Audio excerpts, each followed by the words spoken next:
Limelight में आने के लिए सैफ अली खान ने यह तिकड़म किया। और इसमें हो सकता है कि करीना खान कपूर की सहमति भी हो, लेकिन उस तिकड़म का कोई प्रभाव नहीं पड़ा और जो मूवी आई ज्वेल थी वो पूरी तरह से फेल हो गई। जो रेटिंग्स है वो मैं अभी दिखाता हूं। ये रेटिंग देखिए, 2.4 रेटिंग्स दिया है। ये रेटिंग देने वाली जो एजेंसी है ये है ऑडियंस रेटिंग समरी। ये सबसे जो पुख्ता रेटिंग देने वाली जो एजेंसी है उसमें से एक है ऑडियंस रेटिंग समरी।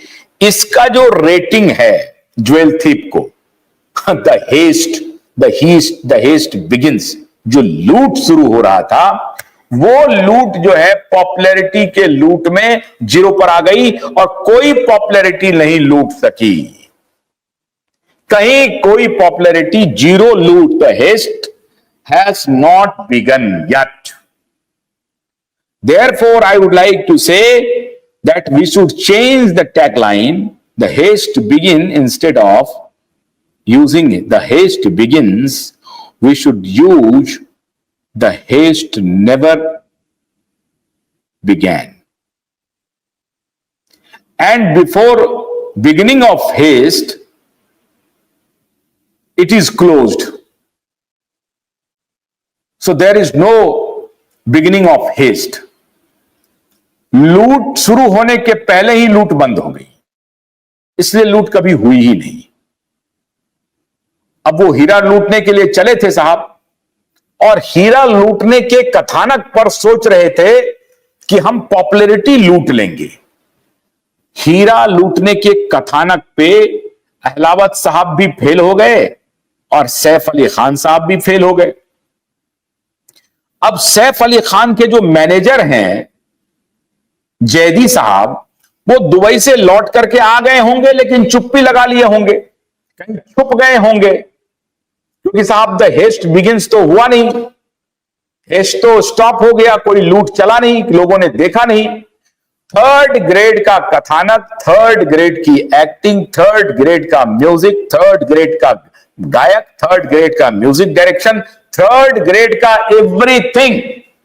लेकिन एक ग्रुप है जो हर चीज पैसा लेकर के अपने बड़े ग्रुप होने का तांडव करते रहती है, और उस ग्रुप का नाम है टीओआई। तो इन्होंने पहले जो ऑडियंस रेटिंग है वो तो 2.4 out of 10, out of 10 audience rating summary में 2.4, पूरी तरह से super duper flop, super duper flop.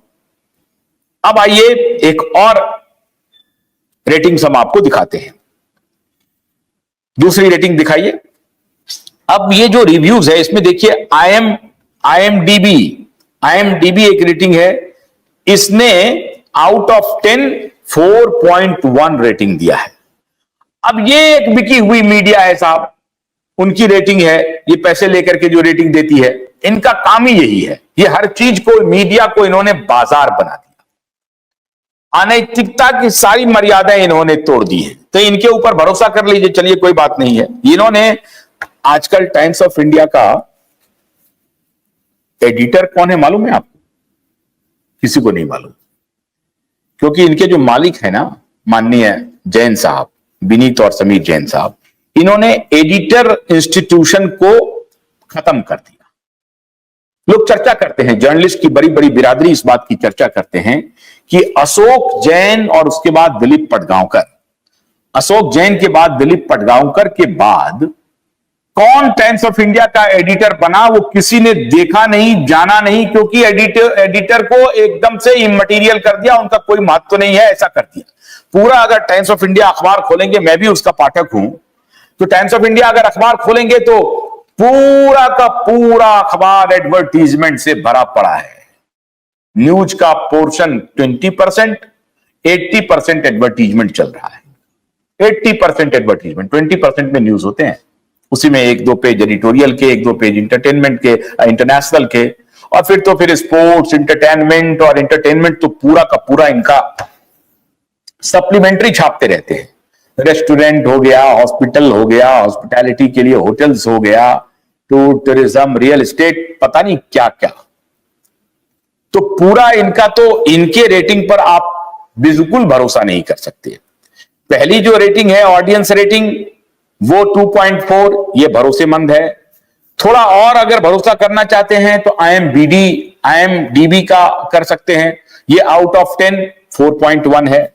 बस एक टाइम्स ऑफ इंडिया एक ऐसी एजेंसी है जो रेटिंग करके इन्होंने पैसे लेके दिए हैं या बिना पैसे के दिए हैं, ये तो टाइम्स ऑफ इंडिया वाले जानते होंगे और माननीय इनके प्रोड्यूसर जानते होंगे। अब फिल्म के प्रोड्यूसर परेशान हैं, फिल्म के पात्र परेशान हैं,